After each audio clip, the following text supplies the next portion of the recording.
Amis des testeurs de composants en tout genre, bonjour. Ça faisait longtemps. C'est vrai que j'ai regardé, ça faisait un petit moment que je vous avais pas présenté un petit testeur chinois de composants. Et là, il y en a un qui m'a un petit peu tapé dans l'œil, c'est le M4070, c'est un LCR mètre, c'est-à-dire un appareil qui va mesurer l'inductance des bobines en riz, ou enfin plutôt ses sous-multiples, la capacité des condensateurs en farad et la résistance, bien sûr, en ohms. Ah, il mesure que ça. Par exemple, au niveau des condensateurs, faut pas s'attendre à avoir le SR, d'avoir les tangentes donc de perte, enfin, tous ces machins-là. De même pour les selfs, on n'aura pas des coefficients de qualité, tout ça se limite, faut être clair, à la capacité, l'inductance, la résistance. Où c'est intéressant, c'est que, comme on va le voir, il mesure en continu ces paramètres-là, et surtout, il a une très grande dynamique et une plutôt très bonne précision. C'est-à-dire que dans les bobines, ça va descendre très bas, on peut mesurer des bobines de quelques nano-henries jusqu'à des bobines de plusieurs henries. De même pour les condensateurs, on va à moins d'un picofarad jusqu'à 99 millifarad, je crois. Donc, encore voilà, une très très grande dynamique. Et ça, c'est vraiment le truc qui est assez intéressant, surtout que c'est très simple d'emploi, comme on va le voir. Ça peut aussi éventuellement se brancher sur un PC. Enfin, voilà, c'est un appareil qui en plus contient une batterie, ce qui fait qu'on n'est pas obligé d'aller mettre des piles dedans, on peut le recharger assez facilement. Alors, regardons ça tout de suite. Donc, une fois qu'on a commandé cet appareil, on reçoit ici cette boîte, comme on voit, et qui contient donc l'appareil lui-même que nous allons regarder de plus près. Ici, donc, une notice moitié en chinois, moitié en anglais. Ici, deux cordons de mesure avec des pinces crocodiles. Un câble USB. Le programme qui va avec, donc, sur un CD. Et un petit user guide qui lui-même est aussi en anglais et en chinois. Et ici, un certificat de calibration. Alors, on regardera tout à l'heure le programme. Donc, l'appareil lui-même, on peut le voir ici. Voilà, c'est chose qu'on a bien en main, ici. Avec, comme on peut le voir, un système ici de trépied, voilà, qui permet de le mettre, par exemple, ici comme ça. Alors au niveau des commandes, c'est vraiment quelque chose aussi d'extrêmement simple. On a ici la mise en route, ici la possibilité de faire le zéro. Alors sachant que la procédure pour faire le zéro n'est pas tout à fait la même selon qu'on l'utilise pour mesurer des condensateurs ou des selfs. Et ici, le choix de la fonction qu'on veut faire, c'est-à-dire mesurer soit des selfs, soit des capacités, soit des résistances. On branche les condensateurs ou les selfs entre ces deux bornes-là, sachant que ça peut être polarisé si c'est des condensateurs électrochimiques. Et pour les résistances, par contre, on les branche ici, sachant qu'on retrouve pour les composants ici ayant des pattes, la possibilité de les brancher ici directement. Sinon, on peut utiliser soit ces cordons-là, soit éventuellement même des cordons avec des grip-fils ou ce qu'on veut. Alors, ce que j'aime beaucoup dans cet appareil-là, c'est qu'il permet des mesures en continu. C'est-à-dire que contrairement aux autres testeurs que je vous ai déjà montré, où on met le composant en appui, ça réfléchit et ça fait la mesure, ici c'est en continu, ce qui va permettre par exemple de mesurer des variations. Donc on va déjà faire par exemple un exemple, justement pour montrer ça. Donc là quand on met en route, ici, voilà, il dit qu'il s'initialise. Alors on voit ici le niveau de la batterie, sachant que c'est un appareil qui se recharge via la prise USB, la prise USB comme on va le voir, qui permet soit de piloter avec un logiciel de PC, mais sinon simplement de le mettre sur une source, n'importe quelle source USB qui permet de le charger. Donc là on voit l'état de la batterie. Donc là par exemple il est en mode capacimètre. Alors c'est là qu'en fonction justement de ce qu'on va mesurer, on va pouvoir faire le zéro de façon à éliminer la capacité parasite des câbles. Donc là par exemple on va le faire. Ici, je ne sais pas si on voit bien, voilà, ici, comme ça. Tac. Donc une fois qu'on a branché ici, alors on voit que le simple fait d'y toucher, ça modifie la capacité. Là, on appuie sur le 0. Donc voilà, une fois qu'on a fait le 0, là par exemple, je vais l'utiliser sur ce condensateur variable, qui vient d'un très vieux tuner.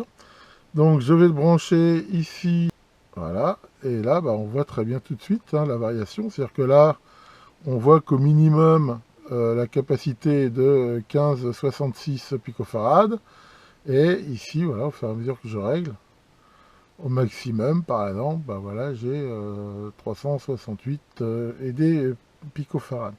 Donc voilà, c'est là qu'on voit tout de suite l'intérêt d'avoir cette mesure continue. Ce qui peut être intéressant, justement, qu'on fait des ajustements. Et puis surtout, c'est beaucoup plus rapide. Ça, on va retrouver ça aussi dans des selfs qu'on fait le noyau. On a ça bien sûr, quelle que soit la mesure. Par exemple, ce condensateur variable, il a aussi ici, on voit qu'il commande aussi un potentiomètre, parce que dans le temps, il servait dans un tuner où il y avait des diodes varicap. Et bien si ici on veut mesurer ici une résistance, là on va retrouver exactement le même système. Donc voilà, ici j'ai fait le 0. Alors là c'est vrai que voilà, typiquement j'ai fait l'erreur. J'ai obligé de changer ici de connexion. Et là par exemple, voilà, pareil, là, si je me mets ici sur ce potentiomètre, et on voit ici pareil sa valeur.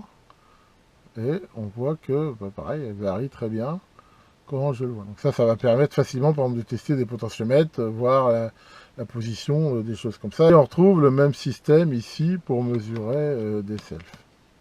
Alors justement, tiens, on va mesurer justement une self.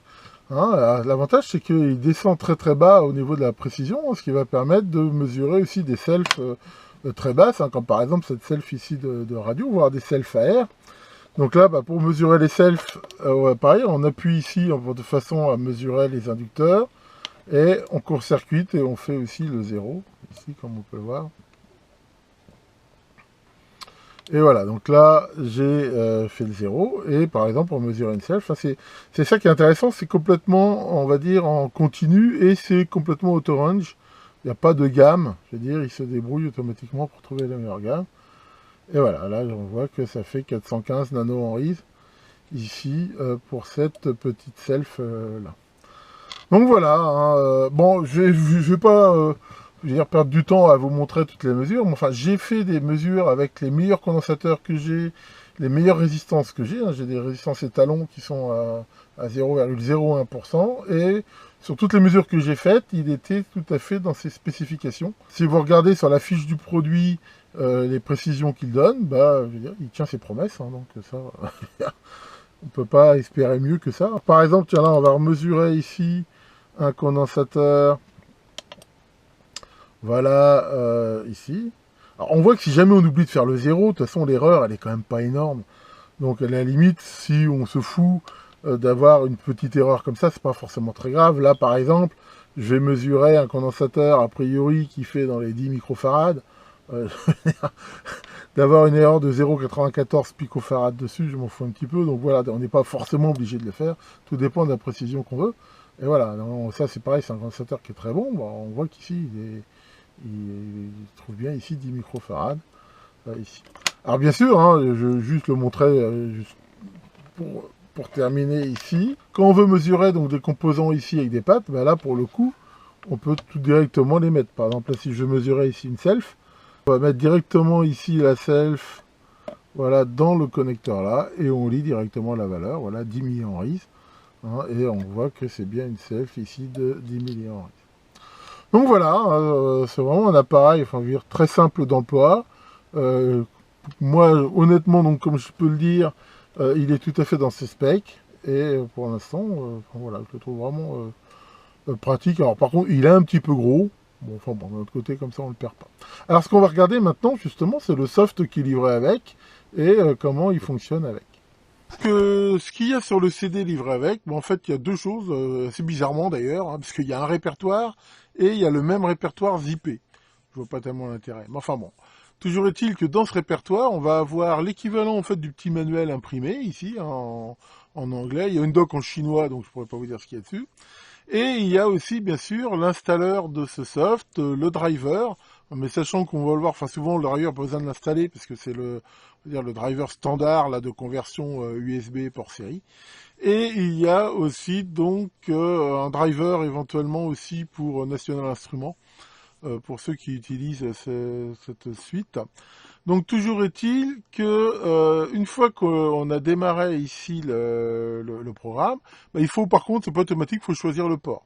Alors choisir le port qu'il installe, Alors, une des façons de le faire qui est assez simple, hein, c'est de débrancher le BNU, d'aller dans le gestionnaire de périphérique, et puis quand on le branche, de voir justement le port série qui apparaît. Et à ce moment-là, on voit que là, ici, par exemple, c'est le 6.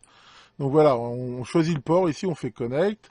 Bon, là, il me met toujours une erreur, mais derrière, après, il fonctionne. Une fois qu'on est ici, au niveau du programme, bah, on a simplement, je veux dire, la copie ici de l'interface, hein, ici. Donc, on peut choisir ici si on est en mesure d'inductance, de capacité, de résistance, refaire le 0. Enfin, en fait, il marche exactement comme à distance. Par exemple, si je veux mesurer ici une inductance, eh ben, je la branche ici. Voilà, donc ici, bon, on voit tout de suite la mesure. Alors, quelque chose qui est ici aussi intéressant, c'est que il y a cette fonction de pace fail. Alors, imaginons par exemple que là, j'ai besoin de résistance de 82K et je veux les tester, voir si elles sont bonnes. Donc ici, je peux mettre une résistance qui doit être par exemple entre 82K et 83K par exemple. Hein, voilà, c'est un exemple. Là, je me mets bien sûr en mesure de résistance. Et ben, je vais mesurer différentes résistances et voir si je suis dedans ou pas. Donc quand c'est rouge, c'est que c'est pas bon. Si c'est vert, c'est que c'est bon. Donc voilà, là par exemple, je suis 83, je suis au-delà. Ma résistance ici, elle n'est pas acceptable. Là, je vais en mettre une autre. 83, elle n'est pas bonne non plus. Décidément, mauvais exemple. Et la troisième, par exemple, là, eh ben, pour le coup, celle-là, elle est trop basse. Bon, alors, je vais exprès baisser, on va dire, la limite, c'est juste pour vous montrer comment ça s'alimente en vert, voilà, quand c'est bon. Enfin voilà, donc là l'idée c'est que si justement on veut trier des composants, ben, on met la valeur basse et haute que l'on veut, ça les permet de les essayer, et puis ben, voilà, ça s'allume vert quand on en a un bien. Donc ça c'est quelque chose d'assez intéressant. Alors la dernière chose qu'il y a, qui me paraît, enfin malheureusement de la façon dont ils l'ont faite, qui n'est pas vraiment pratique, c'est le pouvoir envoyer vers Excel. Donc ici, en fait, on peut choisir ici tous les combien on veut faire des mesures. Par exemple, là, si je démarre ici, et ben là, il va faire une mesure toutes les secondes. Donc là, qu'est-ce qu'il fait? En fait, bah, il enregistre toutes les secondes, hein, ici, en fait, et ben, des échantillons. Là, il les met pour l'instant en mémoire, et là, je vois que j'ai enregistré pendant 11 secondes. Une fois que j'ai terminé ça, eh ben, les mesures ici, ben, je peux les envoyer vers Excel. Bon, là, je vais pas le faire parce que ça va tout niquer ma vidéo. Enfin, en gros, quand on fait export ou Excel, à condition d'avoir Excel, ben, il ouvre Excel et on retrouve les valeurs dedans. Alors, ce que je trouve très dommage, c'est que c'est limité par le temps. Or, moi, ce qui m'aurait intéressé, c'était par exemple justement de passer 10 échantillons et de les mémoriser à chaque fois, par exemple, en cliquant sur un bouton Save, ce qui m'aurait permis de, après, pouvoir faire des stats, des choses. Ici, c'est en continu. Alors, c'est, enfin, pour moi, un peu moins intéressant, ou ça peut être éventuellement valable. Ça peut être, hein, par exemple, comme je vous ai montré ici, là, tout à l'heure, le condensateur variable, et ben, enregistrer ici la variation, enregistrer la variation de quelque chose dans le temps, une dérive, enfin voilà, des choses comme ça. Mais c'est vrai que la façon dont c'est fait ici, cette partie-là, bon, je vais être franc, moi, je pense pas tellement l'utiliser. Donc ici, bah en fait, je veux dire, à part ici le pace fail, honnêtement, le fait d'avoir ici le soft, ça apporte pas grand-chose par rapport à utiliser l'application en standalone. Malheureusement, dans la doc, le calibrated, c'est voilà, not for general user, donc il doit y avoir une manip, un mot de passe, quelque chose qui permet de le faire. Mais enfin, comme on n'a pas la manip, et pareil, ça, on peut pas tellement le changer. Je suis un petit peu, je veux dire, pour le coup, sur le côté soft ici, pas forcément très intéressant. Maintenant, j'ai pas non plus regardé dans le détail, vu qu'il y a un driver. Éventuellement, par contre, on peut peut-être après le brancher à un système plus automatisé si on en a besoin. Enfin bon, généralement, faut être honnête, pour les usages amateurs, ça sert pas à grand chose.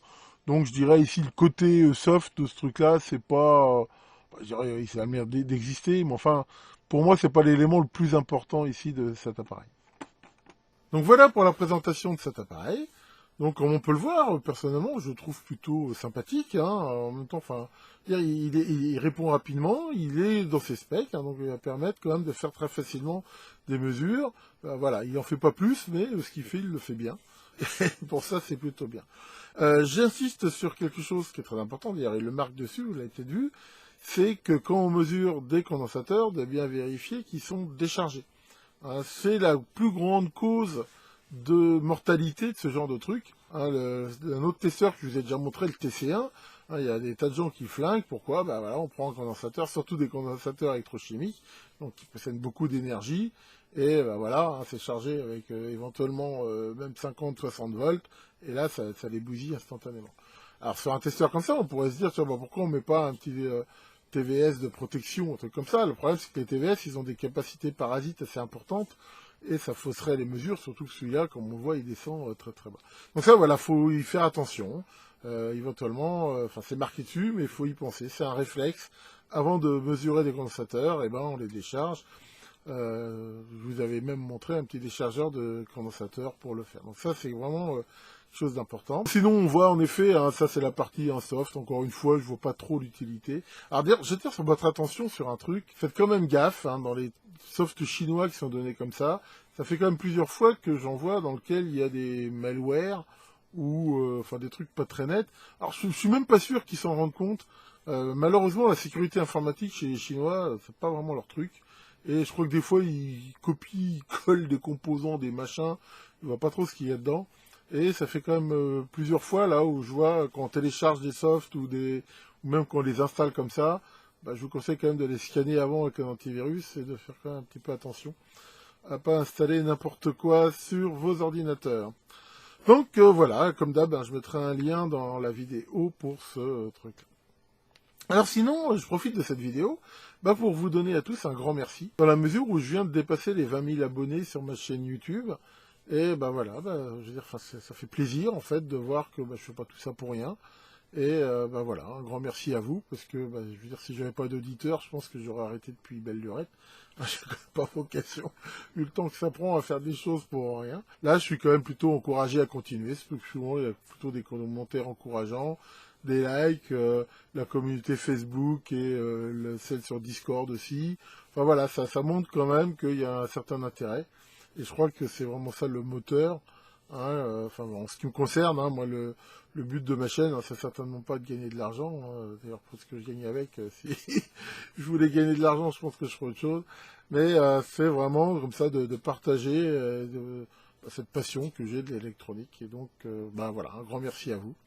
Et j'ai encore beaucoup de choses à vous montrer, donc ne quittez pas l'écoute comme on pourrait dire. Ah, Maurice, ah t'es content? Ah oui, 20 000, tu veux faire la fête? Ah qu'est-ce que tu vas faire? Tu vas t'amuser avec ta copine Pincette, mais tu sais pas comment. Ah il faut utiliser le programme de l'amour. Comment ça, tu connais pas le programme de l'amour? Ah écoute bien, il est très simple, il y a 3 instructions. C'est in, out, repeat as necessary. Allez, amuse-toi bien. Bon, allez là-dessus, je vous laisse. Alors par contre, il y a un truc, c'est que ça caille. Là, il fait très froid. Dehors, là, je vois, il fait déjà 2 degrés. Dans mon lab, il fait 14, hein, parce que il est réglé comme ça. Donc là, je crois que je vais lancer l'upload de la vidéo et je vais aller me mettre au chaud. Que l'affreux parallaxe, démon des fausses mesures, vous épargne de ces vicissitudes et à très bientôt pour de nouvelles vidéos.